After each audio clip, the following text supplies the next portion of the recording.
ಬಹಳ ದೊಡ್ಡದು. ನಹಿ ಜ್ಞಾನೇನ ಸದೃಶಂ ಪವಿತ್ರಮಿಹ ವಿದ್ಯತೆ. ಜ್ಞಾನಕ್ಕಿಂತ ದೊಡ್ಡದು ಜಗತ್ತಿನಲ್ಲಿ ಯಾವುದೂ ಇಲ್ಲ. ಜ್ಞಾನ ಸಂಪತ್ತು ಅಷ್ಟು ದೊಡ್ಡ ಸಂಪತ್ತು.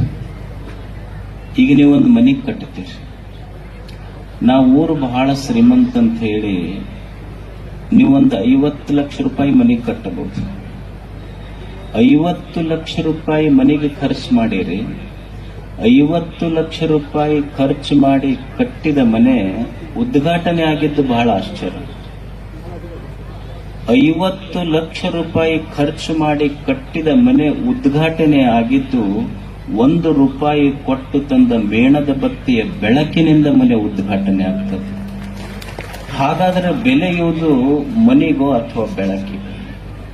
ಮನೆಗೆ ಬೆಲೆ ಇಲ್ಲ, ಬೆಳಕಿಗೆ ಬಹಳ ಬೆಲೆ ಇದೆ. ದೀಪದ ಬೆಳಕಿರದೇ ಇದ್ದರ ಮನೆ ಕತ್ತಲು, ಜ್ಞಾನದ ಬೆಳಕಿರದೇ ಇದ್ದರ ಮನ ಕತ್ತಲು, ಬದುಕೆ ಕತ್ತಲು.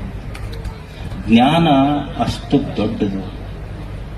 ಟೆನಿಸನ್ ಅಂತ ಒಬ್ಬ ಆಂಗ್ಲ ಕವಿ ಮನುಷ್ಯ ಅಂದ್ರೆ ಏನು, ಮನುಷ್ಯ ಅಂದ್ರೆ ಅಂತ ಹೇಳ್ತಾನೆ, I am an infant crying in the night, crying for the light. I am an infant crying in the night, crying for the light. ಮನುಷ್ಯ ಅಂದ್ರೆ ಏನಲ್ಲ, ಮನುಷ್ಯ ಅಂದ್ರ ಜ್ಞಾನಕ್ಕಾಗಿ ಹಂಬಲಿಸುವ ಶಿಶು. ಇಲ್ಲಿ ಉದ್ಘಾಟನೆಯಾಗಿದ್ದು ಜ್ಞಾನ ದೇಗುಲ.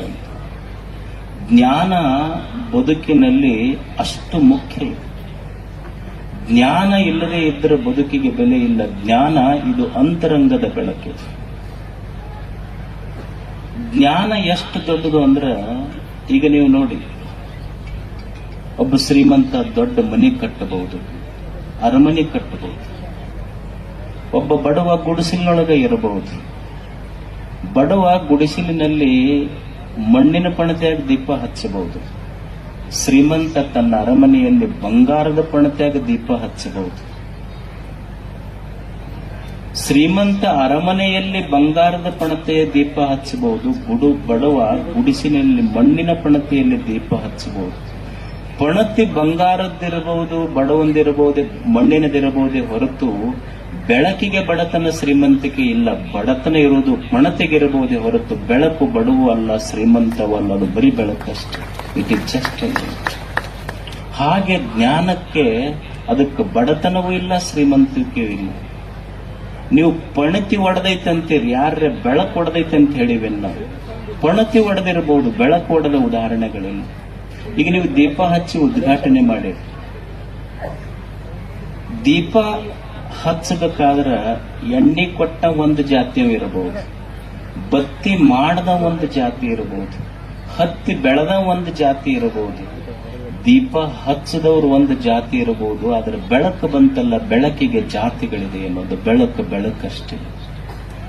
ಅಂಥ ಜ್ಞಾನದ ಬೆಳಕು ಯಾವುದು ಎದೆಯೊಳಗೆ ತುಂಬೈತಲ್ಲ, ಅದು ಜ್ಞಾನ ದೇಗುಲ.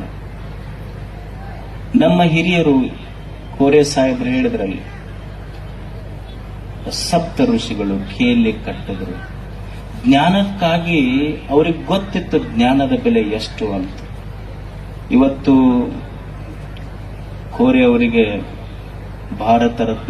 ಭಾರತ ಪದ್ಮಭೂಷಣ ಪ್ರಶಸ್ತಿ ಅದನ್ನು ಸಿಗುತ್ತೈತಿ, ಮುಂದೆ ಅದನ್ನು ಸಿಗುವಂಗಾಗಲಿ, ಪ್ರಶ್ನೆ ಇಲ್ಲ, ಅದಕ್ಕೇನಿದೆ. ಪದ್ಮಭೂಷಣ ಅವರಿಗೆ ಪ್ರಶಸ್ತಿ ಸಿಕ್ತು. ಅವ್ರು ಬಂದಾಗ ನನ್ನ ಮನಸ್ಸೊಂದು ವಿಚಾರ ಹೇಳ್ತಿತ್ತು. ಕೋರೆ ಅವರಿಗೆ ನಿಜವಾದ ಪ್ರಶಸ್ತಿ ಯಾವುದಂದ್ರ, ಸರ್ಕಾರ ಅವರಿಗೊಂದು ಪ್ರಶಸ್ತಿ ಕೊಟ್ಟತಲ್ಲ, ಅದು ಅಷ್ಟೇ ದೊಡ್ಡ ಪ್ರಶಸ್ತಿ ಅಂತ ನಾನು ಅನ್ಕೊಳ್ಳಾರ. ಆದ್ರೆ ನನ್ನ ದೃಷ್ಟಿಯಲ್ಲಿ ಅವರ ನಿಜವಾದ ಪ್ರಶಸ್ತಿ ಅಂದ್ರೆ, ಕೆಎಲ್ಇ ಸಂಸ್ಥೆಯಲ್ಲಿ ಓದಿದ ಮಕ್ಕಳು ಹೊರಗೆ ಹೋಗಿ, ನಾನು ಕೆಎಲ್ಇ ಪ್ರಾಡಕ್ಟ್ ಅಂತ ಯಾವ್ಯಾವ ಮಕ್ಕಳು ಬಾಯಾಗಿಂದ ಬರ್ತಿರ್ತಲ್ಲ, ಅವೆಲ್ಲ ಪ್ರಶಸ್ತಿಗಳು ಅವು ಅಷ್ಟೇ. ಅವರು ಸಪ್ತ ಋಷಿಗಳು ಒಂದು ಸಂಸ್ಥೆ ಕಟ್ಟಬೇಕಾದ್ರೆ ಎಷ್ಟು ಕಷ್ಟಪಟ್ಟು ಅದನ್ನು ಕಟ್ಟಿದ್ರು ಅಂದ್ರೆ, ಜ್ಞಾನ ಬೆಳಿಬೇಕನ್ನೋದು ಅವರ ಹಂಬಲ ಎಷ್ಟಿತ್ತು. ನಮ್ಮ ಗುರುಗಳಿದ್ರು ಮರಿಶಾಂತವೀರ ಮಹಾಸ್ವಾಮಿಗಳು. ಅವರು ಕಾಶಿ ಒಳಗೆ 16 ವರ್ಷ ಓದಿದ್ರು. ಅವರು 16 ವರ್ಷ ಕಾಶಿ ಒಳಗೆ ಓದಿ ಕೊಪ್ಪಳಕ್ಕೆ ಬಂದ ಮೇಲೆ ಅಲ್ಲಿ ಸುತ್ತ ಎಲ್ಲ ಏನಿತ್ತು ಅಂದ್ರೆ ಬಹಳ ಬಡತನ, ಸಾಲ ಇರ್ಲಿಲ್ಲ. ನಿಮ್ಮ ಎಲ್ಲ ಮುಂಬೈ ಕರ್ನಾಟಕ ಬಹಳ ಶಿಕ್ಷಣದೊಳಗೆ ಮುಂದೆ. ನಮಗ್ ನಿಮಗಿಂತ 1 ವರ್ಷ ಸ್ವಾತಂತ್ರ್ಯ ಹಿಂದೆ ಸಿಕ್ಕೈತ್, ನಮಗ್ 1948ಕ್ಕೆ ಸಿಕ್ಕೈತ್ ನಮಗೆಲ್ಲ. ಅಲ್ಲಿ ಕನ್ನಡ ಶಾಲೆಗಳೇ ಇರ್ಲಿಲ್ಲ. ಅವಾಗ ನಮ್ಮ ಗುರುಗಳು ಒಂದು ಕನ್ನಡ ಶಾಲೆ ತೆಗೆದು ಮಠದೊಳಗೆ ಒಂದು ಫ್ರೀ ಹಾಸ್ಟೆಲ್ ಕಟ್ಟಿದ್ರು. ಹಳ್ಳಿಗೆ ಹೋಗಿ ಭಕ್ತರ ಮನ್ಯಾಗ ನನ್ನ ಜೋಳಿಗೆ ನೀವು ಕಾಣಿಕೆ ಹಾಕ್ಬೇಡ್ರಿ, ನನ್ನ ಜೋಳಿಗೆ ಒಳಗೆ ನಿಮ್ ಮಕ್ಕಳಿಗೆ ಹಾಕ್ರಿ, ಓದಿಸ್ತೀನಿ ಅವ್ರಿಗಂತ ಕರ್ಕೊಂಡ್ ಬರ್ತಿದ್ರು ಗುರುಗಳು. ಕರ್ಕೊಂಡು ಬಂದು ಓದಿಸ್ತಿದ್ರು. ಅಲ್ಲಿ ನಮ್ಮ ಮಠದೊಳಗೆ ಅವಾಗ ಚಲೋ ಊಟ ಅಂದ್ರೆ ನುಚ್ಚು ಸಾರು, ಬಾರಿ ಚಲೋ ಊಟ ಅದು. ನುಚ್ಚು, ಜ್ವಾಳದ ನುಚ್ಚ ಸಾರು. ನಮ್ಮ ಗದ್ದಿಗೆ ಭಕ್ತರು ಬೇಡ್ಕೊಂತಿದ್ರು. ಏನು ಅಂದ್ರೆ ಆಕಳೀತು ಅಂದ್ರೆ ಮೀಸಲು ತುಪ್ಪ ಹಾಕ್ತಾರೆ. ಹಂಗ ನಮ್ಮ ಗದ್ದಿಗೆ ಗವಿಸಿದ್ದಪ್ಪಜ್ಜನ ಗದ್ದಿಗೆ ಮೀಸಲು ತುಪ್ಪ ತಂತಂದು ಒಂದು ದೊಡ್ಡ ದೊಡ್ಡ ಪಣತಿ ಭಕ್ತರು ಅದ್ರಾಗ ಹಾಕ್ತಿದ್ರು. ಅವ್ರು ಹಾಕಿ ಮ್ಯಾಲ ಗುಡ್ಡ ಹತ್ತಿ ಇಳಿದು ಬರೋದ್ರಾಗನ ಮಠದ ಹುಡುಗರು ಏನ್ ಮಾಡ್ತಿದ್ರು ಅಂದ್ರೆ ತುಪ್ಪ ತಗೊಳ್ಳೋದು, ನುಚ್ಚಿನಾಗ ಹಾಕೊಂಡು ತುಪ್ಪ, ನುಚ್ಚ, ಖಾರ ಪುಡಿ ಹಾಕೊಂಡು ಉಂಡು ಬಿಡೋರು ಅವರೆಲ್ಲ. ಒಬ್ಬ ಭಕ್ತ ಪಣತಿಗೆ ತುಪ್ಪ ಹಾಕಿ ಮ್ಯಾಲ ಹೋಗಿ ಬರೋದ್ರಾಗ ಹುಡುಗರದು ರೊಟ್ಟಿನ ಅದು ಮಠದಾಗ. ಅವ್ರು ತುಪ್ಪ ತಗೊಂಡು ನುಚ್ಚು ಕಲಸ್ಕೊಂಡು ಉಂಡು ಹೋಗೇ ಬಿಟ್ಟಿದ್ರು. ಅವು ಭಕ್ತಗ್ ಸಿಟ್ಟು ಬಂತು. ನಾನು ಅಜ್ಜಗ ಮೀಸಿನ ತುಪ್ಪ ತಂದಿದ್ದೆ, ಇವು ಮಠದಾಗ ಹುಡುಗರು ಉಂಡು ಹೋಗು, ಇದೇ ಸಂಸ್ಕಾರ ಕಲ್ಸ್ಯಾರ ಅಜ್ಜಾರ ಮಠದಾಗ. ಅವ್ರು ಏನ್ ಮಾಡಿದ್ರು ಅಂದ್ರ ಅಜ್ಜರ ಹತ್ರ ಕಂಪ್ಲೇಂಟ್ ಹೋತದ. ಅವ್ರ ಭಕ್ತರು ಹೋದ್ರು, ಏನ್ ಕಲ್ಸಿರಿ ನೀವು ಮಠದಾಗ ಸಂಸ್ಕಾರ ಹುಡುಗರಿಗೆ? ನಾವು ಗವಿಸಿದ್ದಪ್ಪಜ್ಜಗ ಅಂತ ಹೇಳಿ ಮೀಸಲ್ ತುಪ್ಪ ತಂದು ಮೀಸಲ್ ತುಪ್ಪ ಹಾಕಿದ್ರ ನಿಮ್ ಮಠದ ಹುಡುಗರೆಲ್ಲ ಉಂಡು ಹೋಗ್ಬಿಟ್ಟಾವ. ಅವ್ರಿಗೆ ಮಠ ಬಿಡಿಸ್ರಿ ನೀವು ಮೊದಲ ಹುಡುಗರಿಗೆ ಅಂತ ಗುರುಗಳಿಗೆ ಕಂಪ್ಲೇಂಟ್ ಮಾಡಿದ್ರು ಅವ್ರ ಶಿಷ್ಯರು ಬಂದು. ಅವಾಗ ಗುರುಗಳು ಒಂದ್ ಚಲೋ ಮಾತು ಹೇಳಿದ್ರು, ನೀ ಎದಕ್ಕ ಮಾಡಿದ್ದೆ ನಿನ್ ತುಪ್ಪ ಮೀಸಲು ಎದಕ್ಕಾಗತ್ತೆ? ಇಲ್ಲ, ನಾವು ಗವಿಸಿದ್ದಪ್ಪಜ್ಜಗಂತ ದೀಪಕ್ ಮೀಸಲ್ ತುಪ್ಪ ತಗೊಂಡ್ ಬಂದಿದ್ದೆ. ಅವಾಗ ಅಜ್ಜವ್ರೊಂದ್ ಚಲೋ ಮಾತು ಹೇಳಿದ್ರು, ನೋಡು ನೀ ಗದ್ದಿಗೆ ಮುಂದೇನ ದೀಪಕ್ ತುಪ್ಪ ಮೀಸಲು ಮಾಡಿ ಹಾಕಿದ್ದೆಲ್ಲ, ಅಕಸ್ಮಾತ್ ಪಣತಿಯೊಳಗ ಅದು ಉರಿದಿತ್ತು ಅಂದ್ರ 6 ದೀಪಕ್ ಮೀಸಲಾಗ್ತಿತ್ತು. ಈಗ ಮಠದ ಮಕ್ಕಳು, ಓದೋ ಮಕ್ಕಳು ಉಂಡವಲ್ಲ, ಇದು 6 ದೀಪಕ್ಕೆ ನಿನ್ನ ತುಪ್ಪ ಮೀಸಲಾಗಿತ್ತು. ಇನ್ನ 6 ದೀಪಕ್ಕೆ ಅದು ಮೀಸಲಾಗಿದೆ ನಿನ್ನ ತುಪ್ಪ. ಅಂದ್ರೆ ನಮ್ಮಲ್ಲಿ ಹಿಂದಿನ ಹಿರಿಯರು, ಇದೊಂದು ಶಾಲೆ 50 ವರ್ಷಗಳ ಹಿಂದೆ ಕಷ್ಟಪಟ್ಟು ಸರ್ಕಾರಿ ಅಧಿಕಾರಿಗಳಿರ್ಲಿ, ಹಿರಿಯರಿರ್ಲಿ, ಇದನ್ನು ಕಟ್ಟಬೇಕಾದ್ರೆ ಅವರ ಶ್ರಮ ಇವತ್ತಿಷ್ಟೆಲ್ಲ ವಿದ್ಯಾರ್ಥಿಗಳ ಎದೆಯೊಳಗ ಅಕ್ಷರದ ದೀಪ ಹಸ್ತಲ್ಲ, ಇದು ಬಹಳ ದೊಡ್ಡದು. ಅದಕ್ಕೆ ಜ್ಞಾನಕ್ಕಷ್ಟು ಅವರು ಪ್ರಾಶಸ್ತ್ಯತೆ ಕೊಟ್ಟರು. ಅದಕ್ಕಿದು ಜ್ಞಾನ ದೇಗುಲ. ಜ್ಞಾನ ಅಂದ್ರ ಎಲ್ಲೆಲ್ಲಿಂದ ಬಂತು? ಮೊದಲ ತಾಯಿ ಕೊಟ್ಲಿ, ಆಕೆ ಹಾಡ್ಕೊಂತ ಕಲಿಸದ್ಲಕ್ಕೆ ಜ್ಞಾನ ಕೊಟ್ಟಿದ್ದು. ಆಕೆ ಏನು ಯೂನಿವರ್ಸಿಟಿ ಒಳಗೆ ಓದ್ದಕ್ಕೆಲ್ಲ. ಬುದ್ಧನ ಕೊನೆಯ ಸಂದೇಶ ಏನಾಗಿತ್ತು ಅಂದ್ರ, ಬಿ ಲೈಟ್ ಅಂಟ್ ಯುವರ್ ಸೆಲ್ಫ್, ನಿನ್ನಷ್ಟಕ್ಕೆ ನೀನು ಬೆಳಕಾಗುವಂತ. ಬುದ್ಧ ಜ್ಞಾನೋದಯ ಪಡೆದುಕೊಂಡು ಕೊನೆಯ ಕಾಲಕ್ಕೆ ಹೇಳಿದ ಮಾತು, ಸಾಲಿ ಕಲಿಯದ ತಾಯಿ ತನ್ನ ಮಗಳ ತೊಡಿ ಮೇಲೆ ಹಾಕೊಂಡು ಜ್ಯೋತಿಯ ಆಗು ನನ್ನ ಕಂದ ಜಗಕ್ಕೆಲ್ಲ ಅಂತ ಹೇಳಿದ ತಾಯಿ ಕಲಿಸಿದ ಮೊದಲ ಪಾಠ. ತಾಯಿ ಹಾಡಿದ್ದು ನನ್ನ ಮಗ ಜ್ಯೋತಿ ಆಗಬೇಕಂತ, ಇವ ಆಗಿದ್ದು ಕೋತ್ಯಾಗ ಅಡ್ಡಾಡಕತ್ತು ಊರಾಗಷ್ಟೆ. ಅಕ್ಕಿ ಹಾಡಿದ್ದು ಸಾಲಿ ಕಲಿಯದ ತಾಯಿ ಕಲಿಸಿದ್ದು ಮೊದಲ ಪಾಠ. ಆಮೇಲೆ ಗುರುಗಳು ಕಲಿಸಿದ್ರು, ಸ್ನೇಹಿತರು ಕಲಿಸಿದ್ರು, ನೆರೆಹೊರೆಯವರು ಕಲಿಸಿದ್ರು, ನಿಸರ್ಗ ಕಲಿಸ್ತು. ವಾಸ್ತವದಲ್ಲಿ ಯಾರಿಂದ ಕಲಿಯಬೇಕನ್ನುವ ಮನಸ್ಸಿತ್ತು ಅಂದ್ರೆ ಈ ಪ್ರಪಂಚವೇ ಗುರುವಾಗ್ತದೆ. ನಾನು ಜ್ಞಾನ ಪಡ್ಕೋಬೇಕಂತ ನನ್ನ ಎದೆಯಾಗಿತ್ತು ಅಂದ್ರೆ ಈ ಪ್ರಪಂಚವೇ ನೀನು ಗುರು ಆಗ್ತೈತಿ, ನೀ ಶಿಷ್ಯ ಆಗಬೇಕಷ್ಟೇ. ಈ ಜಗತ್ತು ಜ್ಞಾನ ಎಲ್ಲಿಂದ ಸಿಗ್ತದೆ? ಎಲ್ಲರಿಂದ ಸಿಗ್ತದೆ. ಈ ಪ್ರಪಂಚವೇ ಬರೇ ಕೇವಲ ಶಾಲೆಯಷ್ಟೇ ಜ್ಞಾನ ದೇಗುಲ ಅಲ್ಲ, ಈ ವಿಶ್ವವೇ ಒಂದು ಜ್ಞಾನ ದೇಗುಲ. ಇದು ಮನುಷ್ಯನಿಗೆ ಕಲಿಯುವ ಮನಸ್ಸು ಬೇಕಷ್ಟೇ. ಈಗ ಬಹಳ ಮಂದಿ ಹೇಳ್ತಿರ್ತಾರೆ ನೋಡಿ, ನಿಸರ್ಗ ನೋಡಿ ಕಲಿಬಹುದಲ್ಲ. ನಿಸರ್ಗ ಎಷ್ಟು ಕಲಿಸ್ತದೆ ಮನುಷ್ಯರಂಗ. ಈಗ ನೀವೊಂದು ಮಾವಿನ ಗಿಡದ ಕಲ್ಲು ಹೋಗಿರಿ, ನಮಗ್ ಕಲ್ಲು ಒಗದ್ರ ನಾವು ಜಗಳ ತೆಗಿತೀವಿ. ಮಾವಿನ ಗಿಡದ ಕಲ್ಲು ಒಗದ್ರ 2 ಹಣ್ಣು ಕೊಡ್ತೇವೆ.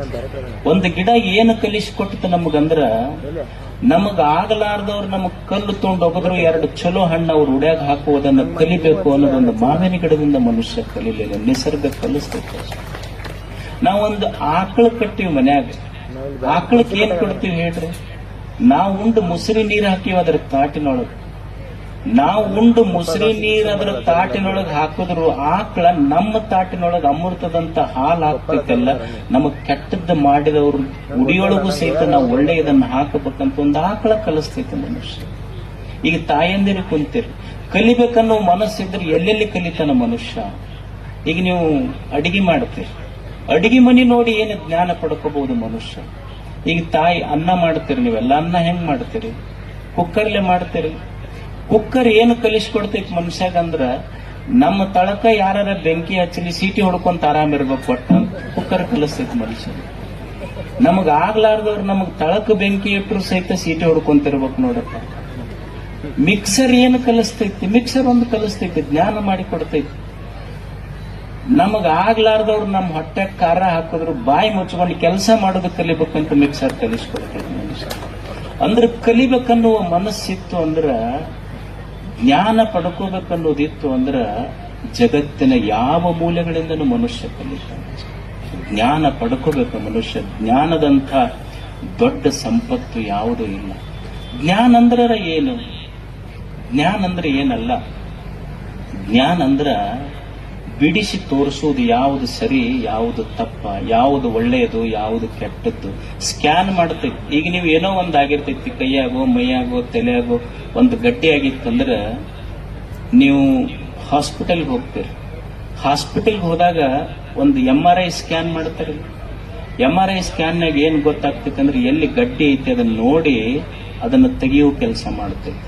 ಹಂಗ ಜ್ಞಾನ, ಮನುಷ್ಯನ ಎದೆಯೊಳಗಿನ ಜ್ಞಾನ ಅದೊಂದು MRI ಸ್ಕ್ಯಾನ್ ಮಷಿನ್ ಇದ್ದಂಗೆ. ಯಾವುದು ಸರಿ, ಯಾವುದು ತಪ್ಪು, ಯಾವುದು ಒಳ್ಳೆಯದು, ಯಾವುದು ಕೆಟ್ಟದ್ದು, ಯಾವುದು ಹಿತ, ಯಾವುದು ಅಹಿತ ನಿನಗೆ ಕಲಿಸಿಕೊಡುತ್ತೈತೆ ಜ್ಞಾನ. ಮನುಷ್ಯನ ಬದುಕು ಯಾಕೆ ಕೆಟ್ಟತು? ಬರೇ ಸಾಲಿ ಓದ್ದವ್ರಷ್ಟ ಜ್ಞಾನವಂತರಂತಲ್ಲ, ಬರೀ ಸಾಲಿ ಕಲ್ತವ್ರಷ್ಟೇ ಜ್ಞಾನಿಗಳಂತಲ್ಲ. ಜ್ಞಾನ ಯಾವುದು ಸರಿ, ಯಾವುದು ತಪ್ಪು ಅಂತ ತಿಳಿದು ಬದುಕಬೇಕು ಮನುಷ್ಯ, ಅದು ಜ್ಞಾನ. ಅದು ನಮ್ಮೆಲ್ಲರ ಬದುಕು ಯಾಕೆ ಕೆಟ್ಟತು, ನಮಗೆ ಯಾಕೆ ದುಃಖ ಆತು ಅಂದ್ರ, ನಮಗೆ ಯಾವುದು ಸರಿ, ಯಾವುದು ತಪ್ಪ, ಯಾವುದು ಒಳ್ಳೆಯದು, ಯಾವುದು ಕೆಟ್ಟದ್ದು ಅಂತ ಬಿಡಿಸಿ ನೋಡಕ್ ಬಂದಿಲ್ಲ. ಜ್ಞಾನ ಇದನ್ನ ಬಿಡಿಸಿ ತೋರಿಸ್ತೈತಿ ಮನುಷ್ಯ. ಯಾವುದು ಸರಿ, ಯಾವುದು ತಪ್ಪ, ಯಾವುದು ಒಳ್ಳೆಯದು, ಯಾವುದು ಕೆಟ್ಟದ್ದು ನೀವು ಅನ್ಬಹುದು. ಆದ್ರೆ ನಮಗ್ ಗೊತ್ತೈತಿ ಎಲ್ಲ ನಾವು ಬಹಳ ದೊಡ್ಡವರಾಗಿವಂತ ಅನ್ಬಹುದು. ಇದು ಗೊತ್ತಿಲ್ಲ ನಮಗೆ ಸರಿಯಾಗಿ. ಈಗ ನಿಮಗೊಂದು ಸಣ್ಣ ಉದಾಹರಣೆ ಹೇಳ್ತಿಲ್ಲ. ಯಾವುದು ಸರಿ, ಯಾವುದು ತಪ್ಪ ಅಂತ ನಮಗೆ ಹೆಂಗ ನಮ್ಮ ಗಮನಕ್ಕೆ ಬರುವಲ್ದು ಅಂದ್ರ, ಈಗೊಂದು ಟೇಬಲ್ ಇಟ್ಟು, ಟೇಬಲ್ ಮುಂದೊಂದು ಕುರ್ಚಿ ಹಾಕಿ, ಟೇಬಲ್ ಮೇಲೆ ಒಂದು ಲೋಟದಾಗ ಹಾಲಿಟ್ಟು, ಒಂದು ಲೋಟದಾಗ ಅಲ್ಕೋ ಹಾಲು ಹಾಕ. ಅಲ್ಕೋ ಹಾಲು ಅಂದ್ರೆ ಗೊತ್ತಾಗ್ತೈತಿ, ಬಹಳ ಸೂಕ್ಷ್ಮ ಜನ ಗೊತ್ತಾಗ್ಲಿಕ್ಕಿಲ್ಲ. ನೀವೊಂದು ಟೇಬಲ್ ಇಟ್ಟು ಒಂದು ಕುರ್ಚಿ ಹಾಕಿ ಒಂದು ಲೋಟದಾಗ ಹಾಲು ಹಾಕ್ರಿ, ಒಂದು ಲೋಟದಾಗ ಅಲ್ಕೋಹಾಲ್ ಹಾಕಿ ಹುಡುಗನ ಕೂಡಿಸ್ರಿ. ಆ ಹುಡುಗನ ಕೈ ಆ ಕಡೆ ಹೋಗ್ತೈತಿ, ಹಾಲಿನ ಕಡೆನೆ ಹೋಗ್ತೈತಿ. ಮತ್ತ ಆ ಹುಡುಗನ್ ನೆಬ್ಬಿಸ್ರಿ. ನೀವು ಹುಡುಗನ್ ನೆಬ್ಬಿಸಿ ಮತ್ತ ಅದೇ ಟೇಬಲ್ ಕುರ್ಚಿ ಇಟ್ಟು ಒಂದು ಲೋಟ ಹಾಲು, ಒಂದು ಲೋಟ ಹಲ್ಕೋ ಹಾಲು ಇಡ್ರಿ. ಅವ್ರ ಅಪ್ಪಗ್ ಕೂಡಿಸ್ರಿ. ಅವ್ರ ಅಪ್ಪನ ಕೈ ಅದ್ರ ಕಡೆ ಹೋಗ್ತೈತಿ. ಹಾಲಿನ ಕಡೆ ಹೋದ್ರ ಅವ್ರ ಮನಿ ದೇವರಾಣಿ, ಅವ್ರ ಅಪ್ಪನ ಕೈ ಅಲ್ಕೋ ಹಾಲಿನ ಕಡೆನೆ ಹೋಗ್ತೈತಿ. ಅದಕ್ಕ ಹುಡುಗ ಹೇಳ್ತಿರ್ತಾನ ಅವ್ರ ಅಪ್ಪಗೆ, ಅಪ್ಪ ನಿನಗ ಹಾಲಂದ್ರೆ ಯಾವ್ದು ಗೊತ್ತಿಲ್ಲ, ಹಾಲು ಕುಡಿದ್ರೆ ಏನಾಗ್ತೈತಿ ಗೊತ್ತಿಲ್ಲ, ಅಲ್ಕೋ ಹಾಲು ಕುಡಿದ್ರೆ ಏನಾಗ್ತೈತಿ ಅಂತ ನಿನಗ್ ಗೊತ್ತಿಲ್ಲ, ನನಗ್ ಗೊತ್ತೈತಿ. ನಿನಗ್ ಗೊತ್ತಿರ್ಲಾರ್ದಕ್ ನೀ ಅಲ್ಕೋ ಹಾಲು ಕುಡಿತಿ, ಗೊತ್ತಿದ್ದಕ್ ನಾ ಹಾಲು ಕುಡಿತೀನಿ. ನಿನಗ್ ಗೊತ್ತಾಗ್ಲಾರ್ದಕ್ಕ ಅಲ್ಕೋ ಹಾಲು ಕುಡಿದು ದಿವಸ ನಾಯಿ ತೊಡಿ ಮೇಲೆ ಮಕ್ಕೊಂಡು ಬರ್ತೀನಿ, ನನಗ್ ಗೊತ್ತಿದ್ದ ತಾಯಿ ತೊಡಿ ಮೇಲೆ ಮಕ್ಕೊಂತೀನಿ ನಂತ ಒಂದು ಸಣ್ಣ ಮಗು ಹೇಳ್ತದಷ್ಟೇ. ಜ್ಞಾನ ಬೇಕಲ್ಲ ಮನುಷ್ಯನ. ಅಂದ್ರೆ ಜ್ಞಾನ ಯಾವುದು ಸರಿ, ಯಾವುದು ತಪ್ಪು ಅಂತ ತಿಳಿಸಿಕೊಡ್ತೈತಿ. ಇದು ಜ್ಞಾನ ಮನುಷ್ಯನಿಗೆ. ನಮಗ್ ಗೊತ್ತಿಲ್ಲ, ನಾವು ತಪ್ಪು ಮಾಡಾಕತ್ತೀವಿ ಅಂದ್ರೆ ನಮಗ್ ಜ್ಞಾನ ಆಗಿಲ್ಲ ಅಂತ ಅರ್ಥ ಅಷ್ಟೆ. ಒಂದು ಸಣ್ಣ ಈ ಅಂಗಡಿ ಇತ್ತಂತ, ಅದಕ್ಕೇನಂತೀರಿ ನೀವು? ಬಾರ್ ಅಂತೀರಿ. ನಮ್ಮಲ್ಲಿ ನೀರಿಗೆ ಕೊರತೆ ಐತೆ, ಆದ್ರೆ ಬಾರಿಗೆ ಕೊರತೆ ಇಲ್ಲ. ಒಂದು ಬಾರ್ ಇತ್ತು. ಒಂದು ಸಣ್ಣ ಹುಡುಗ ತಂದೆ ತೀರ್ಕೊಂಡಿದ್ದ. ತಾಯಿ ಪಾಪ ಬಹಳ ದೊಡ್ಡ ರೋಗದಿಂದ ಬಳಲ್ತಿದ್ಲು. ಆ ಮಗ ಸಣ್ಣ ಹುಡುಗ 5-6ನೇ ಕ್ಲಾಸ್ ಹುಡುಗ ಬಾರ್ನೊಳಗೆ ಕೆಲಸ ಮಾಡ್ತಿತ್ತು. ಅದೇನ್ ನೀವು ಸಪ್ಲೈ ಮಾಡೋದಂತೀರಲ್ಲ, ಸಪ್ಲೈ ಮಾಡ್ತಿತ್ತು. ಒಬ್ರು ಯಾರೋ ಚಲೋ ಮನುಷ್ಯ, ಚಲೋ ಬಟ್ಟೆ ಹಾಕೊಂಡವ ಬಾರಿಗೆ ಹೋದ ಸಾಯಂಕಾಲ. ಆ ಹುಡುಗ ಏನೋ ತಂದು ಕೊಡ್ತು. ಆ ಹುಡುಗನ ಮುಖ ಎಷ್ಟು ಮುಗ್ದಿತ್ತಲ್ಲ, ಆ ಯಜಮಾನಗನಿಸ್ತು. ಆ ಮಗುವಿನ ಮುಖ ನೋಡಿ, ನೋಡಪ್ಪ ನಿಮ್ಮಂತ ಮಕ್ಕಳೆಲ್ಲ, ನಿಮ್ಮಂತ ಸಣ್ಣ ಮಕ್ಕಳು ಇಲ್ಲೆಲ್ಲ ಕೆಲಸ ಮಾಡಬಾರ್ದು ಅಂತ, ನಿಮ್ಮಂತ ಸಣ್ಣ ಮಕ್ಕಳು ಈ ಜಾಗದೊಳಗೆ ಕೆಲಸ ಮಾಡಬಾರ್ದು ಅಂತ ಇವ ಯಜಮಾನ ಹೇಳ್ದ. ಅವಾಗ ಆ ಮಗು ಹೇಳ್ತು, ನಿಮ್ಮಂತ ದೊಡ್ಡವ್ರು ಇಲ್ಲಿ ಬರೋದು ಬಿಟ್ಟಿದ್ರೆ ನಮ್ಮಂತ ಸಣ್ಣ ಮಕ್ಕಳು ಇಲ್ಲಿ ಕೆಲಸ ಮಾಡೋ ಪ್ರಶ್ನೆನೇ ಬರ್ತಿರ್ಲಿಲ್ಲ ಅಂತ ಮಗು ಹೇಳ್ತು. ಹಾಗಾದ್ರೆ ಜ್ಞಾನವಂತರು ಯಾರು? ಸಾಲಿ ಕಲ್ತೀವಷ್ಟೇ, ಜ್ಞಾನ ಆಗಿಲ್ಲ ನಮಗೆ. ಸಾಲಿ ಕಲಿಯುವುದಕ್ಕೂ ಜ್ಞಾನ ಆಗೋದಕ್ಕೂ ಬಹಳ ವ್ಯತ್ಯಾಸ ಇದೆ. ಶಾಲೆ ಅದು ಜ್ಞಾನ ದೇಗುಲ. ನಮಗ ಯಾವುದು ಸರಿ ಯಾವುದು ತಪ್ಪ ಅಂತ ಕಲಿಸಿಕೊಡಬೇಕು, ಯಾವುದು ಒಳಿತು ಯಾವುದು ಕೆಟ್ಟದ್ದು ಅಂತ ಕಲಿಸಿಕೊಡಬೇಕು, ಯಾವುದು ಹಿತ ಯಾವುದು ಅಹಿತ ಅಂತ ಕಲಿಸಿಕೊಡಬೇಕಾಗ್ತದೆ ನಮಗೆ. ಅದು ಜ್ಞಾನ. ಯಾಕಂದ್ರ ದೇವರು ನಮಗೊಂದು ಚಲೋ ಜೀವನ ಕೊಟ್ಟಾನ. ಎಷ್ಟು ದೊಡ್ಡ ಜೀವನ ಕೊಟ್ಟಾನಂದ್ರ, ಈಗ ನೀವೆಲ್ಲ ಬ್ಯಾಂಕಿಗೆ ಹೋಗ್ತೀರಿ. ಸುಮ್ಮನೆ ಬ್ಯಾಂಕಿಗೆ ಹೋಗಿ 1 ಲಕ್ಷ ರೂಪಾಯಿ ಸಾಲ ಕೇಳಬೇಕಾದ್ರ ಅವ್ರು ನಿಮಗೆ ಸೆಕ್ಯೂರಿಟಿನೂ ಕೇಳ್ತಾರ, ಶ್ಯೂರಿಟಿನೂ ಕೇಳ್ತಾರ. ಅಥವಾ ನಿಮ್ ಮನಿ ಬರೆಸ್ಕೊಂತಾರ, ಹೊಲ ಬರೆಸ್ಕೊಂತಾರ. ಏನಾದ್ರೂ ಸುಮ್ಮನೆ ಬ್ಯಾಂಕಿನವರು 1 ಲಕ್ಷ ರೂಪಾಯಿ ಸಾಲ ನಿಮಗ್ ಕೊಡಬೇಕಾದ್ರ ಏನಾದ್ರೂ ಸೆಕ್ಯೂರಿಟಿ ಶ್ಯೂರಿಟಿ ಬರೆಸ್ಕೊಂಡು ನಿಮಗ್ ಕೊಡ್ತಾರ. ಆದ್ರೆ ದೇವರು ನಮಗೊಂದು 100 ವರ್ಷದ ಮನುಷ್ಯ ಜನ್ಮ ಕೊಟ್ಟಾನಲ್ಲ, ಏನೂ ಬರೆಸ್ಕೊಂಡಿಲ್ಲ, ಸೆಕ್ಯೂರಿಟಿನೂ ಇಲ್ಲ, ಶ್ಯೂರಿಟಿನೂ ಇಲ್ಲ. ಯಾವ ಭರವಸೆಯಿಂದ ಕೊಟ್ಟಾನಂದ್ರೆ, ನಾನು ನಿರ್ಮಾಣ ಮಾಡಿದ ಮೂರ್ತಿಗಳು ಈ ಜಗತ್ತನ್ನು ಬೆಳಗ್ತಾನ ಅಂತ ನಿಮ್ಮ ಮೇಲೆ ಭರವಸೆ ಇಟ್ಟು ಕೊಟ್ಟಾನ ದೇವರು. ನಮ್ಮ ಮೇಲೆ ಭರವಸೆ ಇಟ್ಟು ಕೊಟ್ಟಾನೆ. ಯಾವ ಸೆಕ್ಯೂರಿಟಿ ಇಲ್ಲ, ಶ್ಯೂರಿಟಿ ಇಲ್ಲ. ಅಂಥ ಜೀವನ ಹೆಂಗ ಬದುಕುವುದು ಅಂದ್ರೆ ಜ್ಞಾನದಿಂದ ಬದುಕುವುದು ಅಷ್ಟೆ. ಜ್ಞಾನ ಬೇಕು. ಈಗ ಮನುಷ್ಯ ಊಟ ಮಾಡ್ತಾನೆ, ಉಣ್ಣುವುದಕ್ಕೂ ಒಂದು ಜ್ಞಾನ ಇತ್ತು.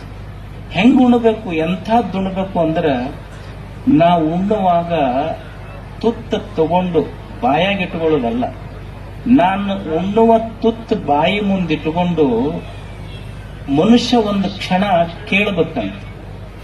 ನಾನು ಉಣ್ಣುವ ಅನ್ನ ತುತ್ತು ಬಾಯಿ ಮುಂದಿಟ್ಟುಕೊಂಡು ಒಂದು ಕ್ಷಣ ಕೇಳೋದು.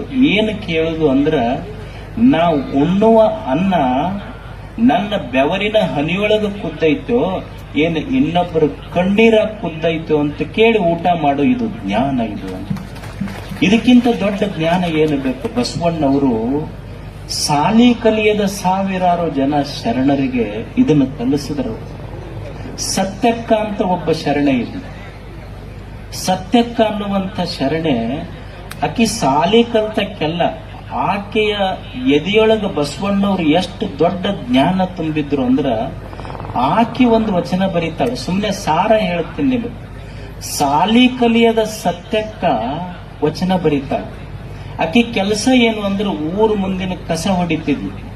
ಸಾಲಿ ಕಲಿಯದ ಊರು ಮುಂದಿನ ಕಸ ಹೊಡೆಯುವ ಸತ್ಯಕ್ಕನಿಗೆ ಎಷ್ಟು ದೊಡ್ಡ ಜ್ಞಾನ ಬಸವಣ್ಣ ತುಂಬಿದ್ದ ಅಂದ್ರ, ಅಕ್ಕಿ ಹೇಳ್ತಾಳೆ, ಯಾವುದು ಪೂಜೆ, ಅರ್ಚನೆ ಪೂಜೆ ನೇಮ ಅಲ್ಲ. ನಿಜವಾದ ಪೂಜೆ ಯಾವುದು? ಮಂತ್ರ ತಂತ್ರಗಳು ನೇಮ ಅಲ್ಲ. ಧೂಪ ದೀಪದ ಆರತಿ ನೇಮ ಅಲ್ಲ. ಅರ್ಚನೆ ಪೂಜನೆ ಇದು ನೇಮ ಅಲ್ಲ. ಪೂಜೆ ಅಂತ ಎದಕ್ಕೆ ಅನ್ನಬೇಕು ಅಂತ ಡಿಫೈನ್ ಮಾಡ್ತಾರೆ. ನಮ್ಮ ಪೂಜೆಗೂ ಶರಣರು ಜ್ಞಾನದಿಂದ ಮಾಡಿದ ಪೂಜೆಗೂ ಎಷ್ಟು ವ್ಯತ್ಯಾಸ. ನಾವು ಪೂಜಾ ಅಂದ್ರೆ ಏನ್ ತಿಳಿದೀವಿ? ಬಡ ಬಡ ಹೋದ್ವೇನ, ಒಂದು ಮಲಪ್ರಭಾ ನದಿಯ ನೀರು ತಗೊಂಡು ಬಂದು ಒಂದು ಕೊಡ ಸುರುವುದ್ವೇನ, ಪತ್ರಿ ಒಗದ್ವೇನ, ಭಸ್ಮ ಹಚ್ಚದ್ವೇನ, ಊದಿನ ಕಡ್ಡಿ ಬೆಳಗ್ಗೆ ದೀಪ ಮಾಡಿ ಬೆಳಗದ್ರೆ ನಮ್ಮ ಪೂಜೆ ಮುಗೀತು. ಆದ್ರೆ ಸಾಲಿ ಕಲಿಯದ ಸತ್ಯಕ್ಕನ ಪೂಜೆ ಎಷ್ಟು ದೊಡ್ಡದಿತ್ತಂದ್ರ, ಬರೇ ಧೂಪ ದೀಪ ಬೆಳಗೋದು ಪೂಜೆ ಅಲ್ಲ, ನೀರು ಹಾಕೋದು ಪೂಜೆ ಅಲ್ಲ, ಮಂತ್ರ ಹೇಳೋದು ಪೂಜೆ ಅಲ್ಲ. ಅಕ್ಕಿ ಹೇಳುವ ಪೂಜೆ ಏನು ಅಂದ್ರೆ, ಶಂಭು ಜಕ್ಕೇಶ್ವರ ನಿಮ್ಮಾಣೆಯಾಗಿ ನಿಜವಾದ ಪೂಜೆ ಯಾವುದು ಅಂದ್ರೆ, ಇನ್ನೊಬ್ಬರ ವಸ್ತುವಿನ ಮೇಲೆ ನನ್ನ ಕಣ್ಣು ಬೀಳಬಾರ್ದು, ಇನ್ನೊಬ್ಬರ ವಸ್ತು ನಾನು ಮುಟ್ಟಬಾರ್ದು. ಇದು ಜ್ಞಾನ ಇತ್ತು ಅಂದ್ರೆ ಇದು ನಿಜವಾದ ಪೂಜೆ. ಇದಕ್ಕಿಂತ ದೊಡ್ಡ ಪೂಜೆ ಯಾವುದಿದೆ? ಇದು ಕಲಿಸಿದ್ದು, ಶರಣರು ಕಲಿಸಿದ ಪೂಜೆ ಇದು. ಅದಕ್ಕಾಗಿ ಬರೇ ಶಾಲೆ ಕಲಿಯೋದು ಮುಖ್ಯ ಅಲ್ಲ, ಒಳಗೆ ಜ್ಞಾನ ಇರಬೇಕು. ಏನು ನೋಡಬೇಕು, ಏನು ನೋಡಬಾರದು, ಏನು ಮಾಡಬೇಕು, ಏನು ಮಾಡಬಾರದು, ಎಂಥ ದುಣಬೇಕು, ಎಂಥ ದುಣಬಾರದು, ಇದು ಜ್ಞಾನ ದೇಗುಣ.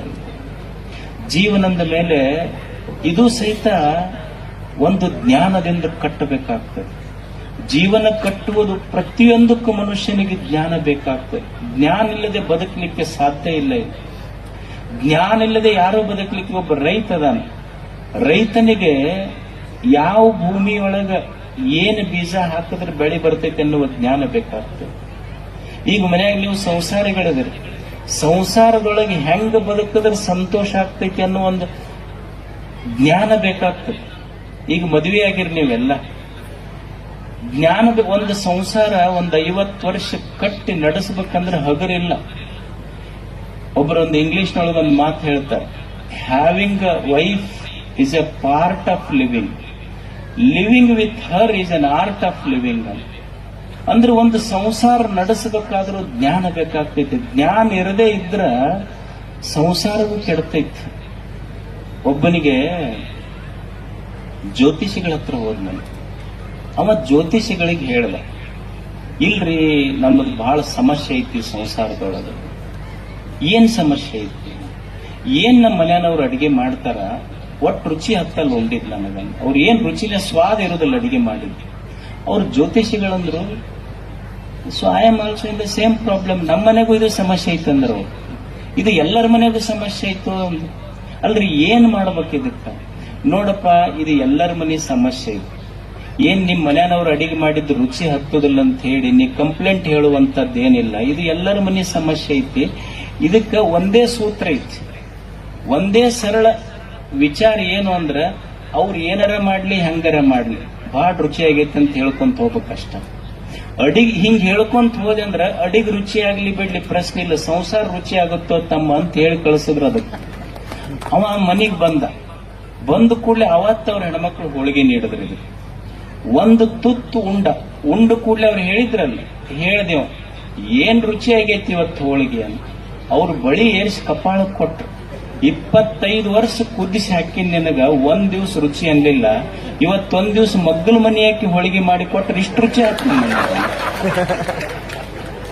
25 ವರ್ಷ ಕುದಿಸಿ ಹಾಕಿದ್ ನಿನಗ ಅನಿಸ್ಲಿಲ್ಲ, ಇವತ್ತೊಂದ್ ದಿವ್ಸ ಮಗ್ಗಲ ಮನೆಯವ್ರು ಕೊಟ್ರೆ ಇಷ್ಟು ರುಚಿ ಹತ್ತಲ್ಲ.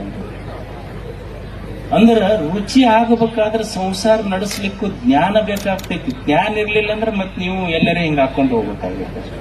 ಎಲ್ಲದಕ್ಕೂ ಜ್ಞಾನ, ಒಕ್ಕಲಿಗಾಗ್ಲಿಕ್ಕೆ ಜ್ಞಾನ, ಸನ್ಯಾಸಿ ಆಗ್ಲಿಕ್ಕೆ ಜ್ಞಾನ, ಸಂಸಾರಿ ಆಗ್ಲಿಕ್ಕೆ ಜ್ಞಾನ, ಜನಪ್ರತಿ ಆಗ್ಲಿಕ್ಕೆ ಜ್ಞಾನ, ಎಲ್ಲದಕ್ಕೂ ಜ್ಞಾನ ಬೇಕು ಮನುಷ್ಯ. ಅದಕ್ಕೆ ಇದೊಂದು ಸಂಸ್ಥೆ ಸಾವಿರಾರು ಮಕ್ಕಳ ಎದೆಯಲ್ಲಿ ಜ್ಞಾನ ತುಂಬಿದೆ. ಜ್ಞಾನ ಅಂದ್ರ ಇಷ್ಟೇ ಅಲ್ಲ, ನಮ್ಮ ಹಿರಿಯರು ಬಹಳ ಸುಂದರವಾದ ಮಾತು ಹೇಳ್ತಾರೆ. ಯಾವುದಕ್ಕೆ ನಿಜವಾದ ಜ್ಞಾನ ಅನ್ನಬೇಕಂದ್ರ ಸಾ ವಿದ್ಯಾ ಯಾ ವಿಮುಕ್ತ. ನಿಜವಾದ ಜ್ಞಾನ, ಇವೆಲ್ಲವಕ್ಕಿಂತ ನಿಜವಾದ ಶ್ರೇಷ್ಠ ಜ್ಞಾನ ಯಾವುದು ಅಂದ್ರೆ, ಯಾವುದನ್ನ ಕಲಿಯುವುದರಿಂದ ತಿಳ್ಕೊಳ್ಳುವುದರಿಂದ ನಮ್ಮ ದುಃಖ ದೂರ ಆಗ್ತೈತಲ್ಲ, ಅದು ಜ್ಞಾನ. ದುಃಖದ ಬಿಡುಗಡೆಯೇ ಜ್ಞಾನ. ಮನುಷ್ಯ ಹೆಂಗ ದುಃಖದಿಂದ ಪಾರಾಗಬೇಕು. ಪ್ರತಿನಿತ್ಯ ಮನುಷ್ಯನ ಜೀವನ ಹೆಂಗೈತಿ ಅಂದ್ರೆ, ಒಮ್ಮೆ ಕಷ್ಟಗಳು ಬರ್ತವೆ ಜೀವನದಲ್ಲಿ, ಒಮ್ಮೆ ಸುಖ ಬರ್ತದೆ, ಒಮ್ಮೆ ಸೋಲುಗಳು ಬರ್ತವೆ, ಒಮ್ಮೆ ಗೆಲುವು ಬರ್ತದೆ, ಒಮ್ಮೆ ಸನ್ಮಾನ ಸಿಗ್ತದೆ, ಒಮ್ಮೆ ಅಪಮಾನ ಸಿಗ್ತದೆ, ಒಮ್ಮೆ ಹೊಗಳಿಕೆಯ ಮಾತುಗಳು ಬರ್ತವೆ, ಒಮ್ಮೆ ಚುಚ್ಚು ಮಾತುಗಳು ಬರ್ತವೆ. ಇವೆಲ್ಲವುಗಳನ್ನು ಹಚ್ಚಿಕೊಳ್ಳದೆ ಇವು ಬರ್ತಾವ ಹೋಗ್ತಾವ. ಸುಖ ದುಃಖ ಯಾವುದು ಖಾಯಮಿಲ್ಲ ಅಂತ ತಿಳಿದು ಬದುಕಬೇಕು. ಇದು ಜ್ಞಾನ. ನಾವೇನ್ ಮಾಡ್ತೀವಿ, ಸುಖ ಬಂದಾಗ ಹಿಗ್ತೀವಿ, ದುಃಖ ಬಂದಾಗ ಕುಗ್ತೀವಿ. ಇದು ಜ್ಞಾನ ಅಲ್ಲ. ಜ್ಞಾನ ಏನು ಅಂದ್ರೆ, ಸುಖವೂ ಬರ್ತೈತಿ ಹೋಗ್ತೈತಿ, ದುಃಖವೂ ಬರ್ತೈತಿ ಹೋಗ್ತೈತಿ. ಇಲ್ಲಿ ಯಾವುದು ಖಾಯಂ ಇರುವುದಿಲ್ಲ. ಸುಖವೂ ಬರ್ತದೆ ಹೋಗ್ತದೆ, ದುಃಖವೂ ಬರ್ತದೆ ಹೋಗ್ತದೆ. ಇಲ್ಲಿ ಯಾವುದು ಖಾಯಂ ಇರುವುದಿಲ್ಲ. ಈಗ ನೀವು ಸುಖ ಐತಿ, ಬ್ಯಾಂಕ್ನಾಗ ಡೆಪಾಸಿಟ್ ಮಾಡಿಟ್ಟಂಗ, ದುಡ್ಡು ಡೆಪಾಸಿಟ್ ಮಾಡಿಟ್ಟಂಗ ಸುಖ ಏನಾದ್ರೂ ಡೆಪಾಸಿಟ್ ಮಾಡಿಡ್ಲಿಕ್ಕೆ ಬರ್ತೈತೇನು? ಬರುದಿಲ್ಲ. ದುಃಖ ಡೆಪಾಸಿಟ್ ಮಾಡಿ ಇಡಾಕು ಬರುದಿಲ್ಲ, ಸುಖವೂ ಡೆಪಾಸಿಟ್ ಮಾಡಿ ಇಡ್ಲಿಕ್ಕೆ ಬರುದಿಲ್ಲ. ಸುಖ ದುಃಖಗಳು ಬರ್ತಾವ ಹೋಗ್ತಾವ. ಒಮ್ಮೆ ಕಷ್ಟ ಬರ್ತೈತಿ, ಸುಖ ಬರ್ತೈತಿ, ಕಷ್ಟ ಬರ್ತೈತಿ, ಅದು ಬರ್ತೈತಿ, ಹೋಗ್ತೈತಿ ಅಷ್ಟ. ಒಬ್ಬ ಮನುಷ್ಯ ಹೋಗಿ ದೇವರ ಮುಂದೆ ಕೈ ಮುಗಿದು ಕೇಳ್ಕೊಂತಾನ, ಭಗವಂತನೇ ನನ್ನ ಜೀವನದೊಳಗೆ ಬಹಳ ಕಷ್ಟ ಅದಾವ, ಪರಿಹಾರ ಮಾಡು ಅಂತ. ಗುಡಿಯೊಳಗಿರುವ ಮೂರ್ತಿ ಹೇಳುತ್ತದೆ, ನಾನು ಬಹಳ ಕಷ್ಟಪಟ್ಟು ಉಳಿ ಏಟು ತಿಂದು ಇಲ್ಲಿ ಕೂಡದೆ ಇದ್ರೆ ನೀನು ನನ್ನ ಮುಂದೆ ಬಂದು ಕೈ ಮುಗಿತಿದ್ದಿದ್ದಿಲ್ಲ ಅಂತ. ನಾನು ಬಹಳ ಏಟು ತಿಂದಿನಂತ ಗುಡಿಯಾಗ ಕುಂತೀನಿ. ಜೀವನದ ಮೇಲೆ ಕಷ್ಟಗಳು ಬರ್ತಾವ, ತಡ್ಕೋಬೇಕಾಗ್ತೈತಿ ಮನುಷ್ಯ. ಒಮ್ಮೆ ಮೆಚ್ಚುಗೆಯ ಮಾತುಗಳು ಬರ್ತಾವ, ಒಮ್ಮೆ ಚುಚ್ಚು ಮಾತುಗಳು ಬರ್ತಾವ, ತಡ್ಕೋಬೇಕಷ್ಟೇ. ತಾಳ್ಕೊಳ್ಳುವುದು ಜೀವನದಲ್ಲಿ, ಇದು ಶಿಕ್ಷಣ. ಯಾರೋ ನಮಗಾಗಲಾರ್ದವ್ರು ಒಂದಿಷ್ಟು ಮಾತುಗಳಂತಾರ, ತಡ್ಕೋಬೇಕಾಗ್ತದೆ ಮನುಷ್ಯ. ಈಗ ನೀವು ಊಟ ಮಾಡ್ತೀರಿ ಮನ್ಯಾಗ, ಊಟ ಮಾಡುವಾಗ ಏನ್ ಮಾಡ್ತೀರಿ ಅಂದ್ರ, ತಾಯಂದಿರು ನಿನ್ನೆ ಏನೋ ಮಾಡಿದ್ದು ತಂದು ನಿಮಗೆ ನೀಡಿದ್ರು ಅಂದ್ರೆ ನೀವೇನಂತೀರಿ, ನಾವು ಉಣ್ಣೋದಿಲ್ಲ, ಇದು ನಿನ್ನೆದಿದು ಹಳಸಿದ್ದು ಅಂತೀರಿ. ಹೌದಲ್ಲ? ಹಳಸಿದ್ದು ಉಂಡ್ರೆ ಏನಾಗ್ತೈತಿ? ಹಳಸಿದ್ದು ಉಂಡ್ರ ಹೊಟ್ಟೆ ಕೆಡ್ತೈತಿ. ಇಷ್ಟ, ಇದು ಕಾಮನ್ ಸೆನ್ಸ್ ಅಲ್ಲ. ಅಂದ್ರೆ ನಿನ್ನೆ ಮಾಡಿದ್ದು ಹಳಸಿದ್ದು ಉಂಡ್ರ ಹೊಟ್ಟೆ ಕೆಡ್ತೈತಿ. ನಿನ್ನೆ ಮಾಡಿದ್ದು ಹಳಸಿದುಂಡ್ರ ಹೊಟ್ಟೆ ಕೆಡ್ತೈತಿ. ನಿನ್ನೆ ಮೊನ್ನೆ ಮಂದಿ ಮಾತಾದ ಇದು ಹಳಸಿದ ಮಾತು ತಲೆಯಾಗ ತೊಗೊಂಡ್ರೆ ತಲೆನೂ ಕೆಡ್ತೈತಿ ಅಂತ ಗೊತ್ತಿರ್ಬೇಕು ಮನುಷ್ಯಾಗ ಅಷ್ಟೇ. ಇದು ಜ್ಞಾನ ಇದು.